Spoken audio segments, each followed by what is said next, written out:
My dear fellow citizens, my heartiest greetings to all of you on our 77th Independence Day. It is a glorious and auspicious occasion for all of us. I am overjoyed to see that festivity is in the air.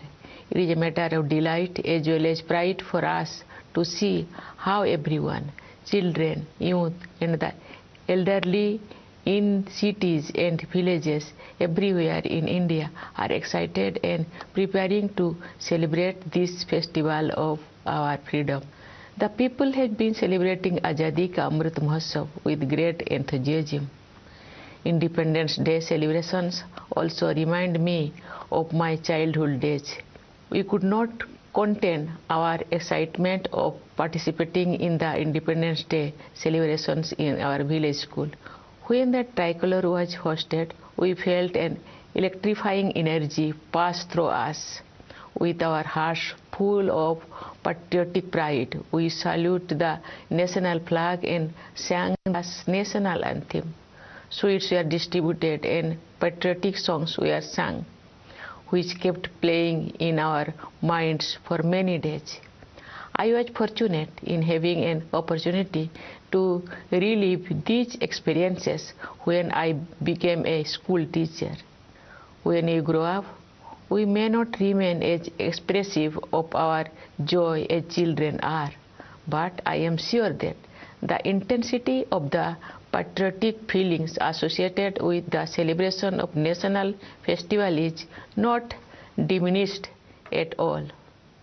Independence Day reminds us that we are not merely individuals, but we are part of a great community of people.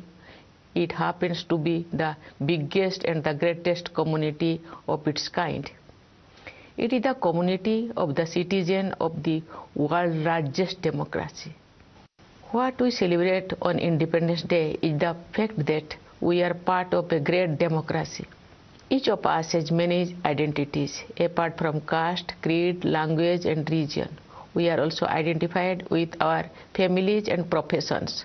But there is one identity that is above all, that is our identity as citizens of India. Each one of us is an equal citizen. Each one of us has an equal opportunity, equal rights and equal duties in this land. But it was not always so. India is the mother of democracy, and since ancient times we had democratic institutions functioning at the grassroots. But long years of colonial rule wiped them out. On 15th August 1947, the nation woke up to a new dawn. We not only own freedom from foreign rule, but also the freedom to rewrite our destiny. With our independence began the era of foreign rulers withdrawing from many colonies, and colonialism drew close to its end. What is special about our freedom struggle is not only the fact that its objective was achieved, but also how it was fought. Under the leadership of Mahatma Gandhi and a galaxy of extraordinary visionary leaders, our national movement was animated by a unique set of ideals.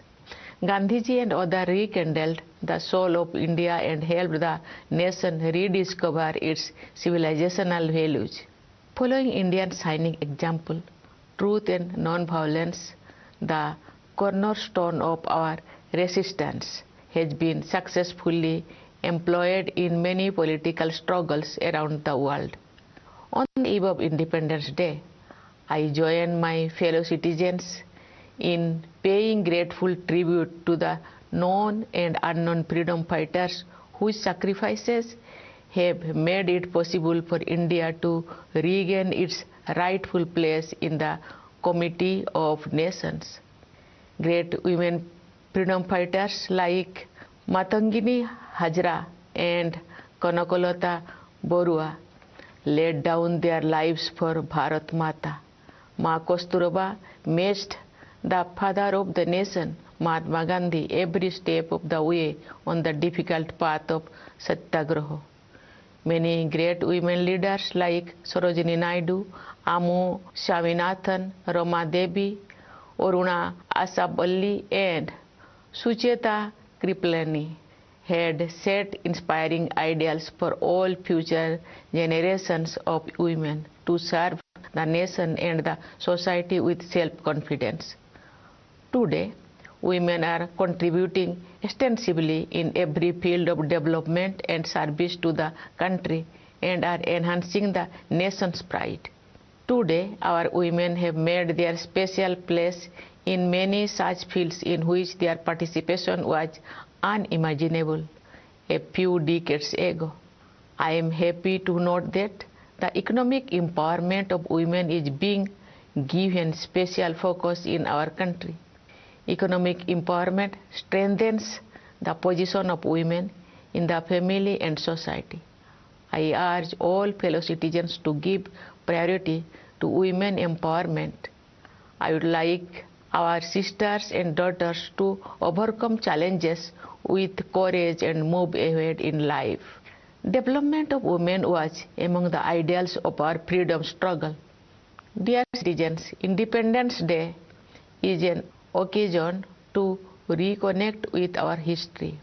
It is also an occasion to assess our present and reflect about our way forward. Looking at the present, we see that India has not only regained its rightful place on the world stage, but it has also enhanced its standing in the international order. During my visits and interactions with the members of the Indian diaspora, I have observed a new confidence in the India story. India is playing a crucial role in promoting developmental and humanitarian goals around the world. It has also assumed leadership of international forums, especially the presidency of G20. As the G20 represents 2/3 of the world population, this is a unique opportunity to help shape global discourse in the right direction. With the G20 presidency, India can nudge decision-making in trade and finance towards equitable progress. Beyond trade and finance, matters of human development too are on the agenda. There are many global issues that concern all humanity and are not limited by geographical boundaries.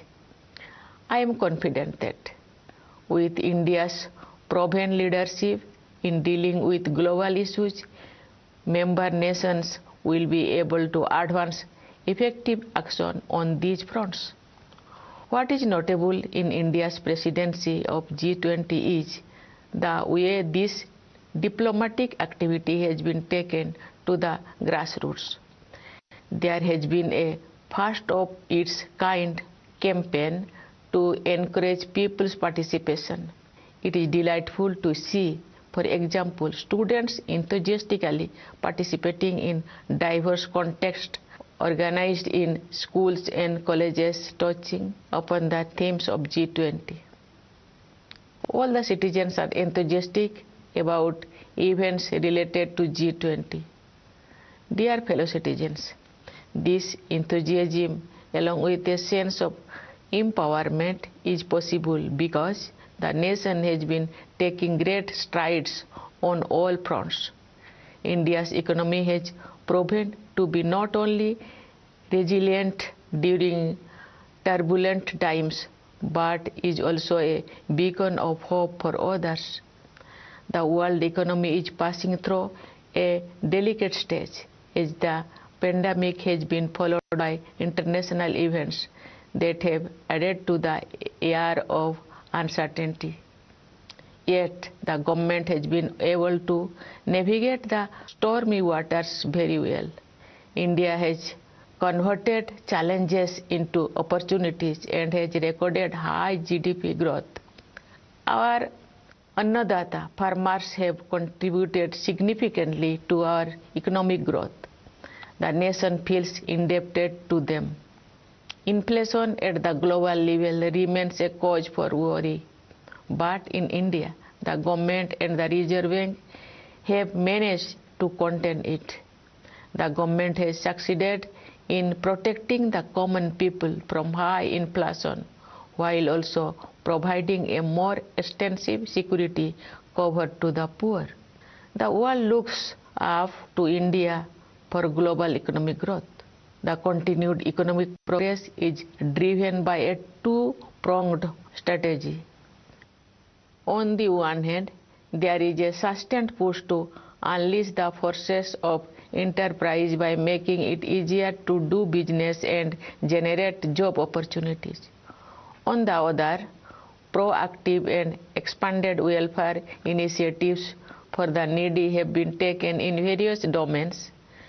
Giving priority to the deprived remains the focus of our policies and actions that have lifted a large number of people out of poverty in the last decade. Similarly, there are specific programs to improve the conditions of tribals and encourage them to join the journey of progress. I appeal to our tribal brothers and sisters to enrich their traditions while embracing modernity. I am happy to note that along with economic growth, human development concerns have also been accorded high priority. Having been a teacher also, I have realized that education is the greatest tool of social empowerment. The National Education Policy of 2020 has started making a difference. From my interactions with students as well as educationists at various levels, I gather that the learning process has become more flexible. The visionary policy, which aims to merge ancient values with modern skills, will bring in unprecedented changes in the education sectors over the years, leading to a great transformation of the nation. India's economic progress is powered by the dreams of its people, particularly the young generation for whom limitless opportunities have opened up. From startups to sports, our youth have explored new horizons of excellence. The aspirations of the new India have infinite dimensions. The Indian Space Research Organization keeps scaling new heights and setting higher benchmarks of excellence. This year, ISRO launched Chandrayaan-3 and its lander named Vikram and its rover named Pragya are slated to land on the moon in the next few days. It will be a proud moment for all of us, and I look forward to it. But the mission to the moon is only a stepping stone for our future space programs. We have to go far ahead. For their work in space and also on Earth, our scientists and technologists are bringing laurels to the country. To foster the spirit of research, innovation, and entrepreneurship, the government is setting up the Anusandhan National Research Foundations with an amount of rupees 50,000 crore for next 5 years. The foundation will seed, grow, and promote research and development in our colleges, universities, and research institutions. Dear citizens, for us, science or knowledge are not ends in themselves, but are a means for the betterment of all the people. One area that merits urgent attention of scientists and policymakers all over the world is climate change. We have faced numerous extreme weather events in recent years. Parts of India have faced extraordinary floods. At the same time, there are places facing drought. These events are also attributed to the phenomenon of global warming. Therefore, it is necessary to make efforts at the local, national, and global levels for the environment. In this context, it is noteworthy that we have achieved unprecedented goals in the field of renewable energy. India is providing leadership to the International Solar Alliance. Our country is playing a leading role in fulfilling international commitments. We have given the mantra of life, that is lifestyle for environment, to the global community. Dear fellow citizens, extreme weather events affect all, but their impact is far more severe on the poor and the marginalized. Cities and hilly terrains especially need to be made more resilient. The larger point here is that the culture of greed takes the world away from nature. We now realize the dire need to return to our roots. I know that there are still many tribal communities who live very close to nature and in harmony with it. Their values and lifestyle offer invaluable lessons for climate action. The secret of the survival of the tribal communities through ages can be summarized in one word. That single word is empathy. They have empathy for all Mother Nature's fellow children, flora and fauna alike. Sometimes, however, the world seems to be suffering from a deficit of empathy. But history shows that such periods are only aberrations, and kindness is in our fundamental nature. It is my experience that women have empathy in greater measure, and they show the way when humanity goes astray. Our country has entered Amrit Kal with new resolutions, and we are moving forward towards making India an inclusive and developed nation by the year 2047. Let us all take a pledge to perform our fundamental duty to strive towards excellence in all spheres of individual and collective activity, so that the nation constantly rises to higher levels of endeavor and achievement. Dear fellow citizens, our Constitution is our guiding document. Its preamble contains the ideals of our freedom struggle. Let us move forward with the spirit of harmony and brotherhood to realize the dreams of our nation builders.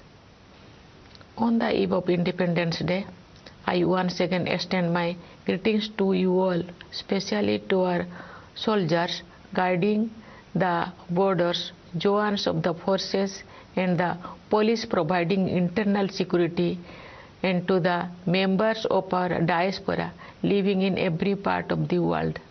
I convey my best wishes to you all. Thank you. Jai Hind, Jai Bharat.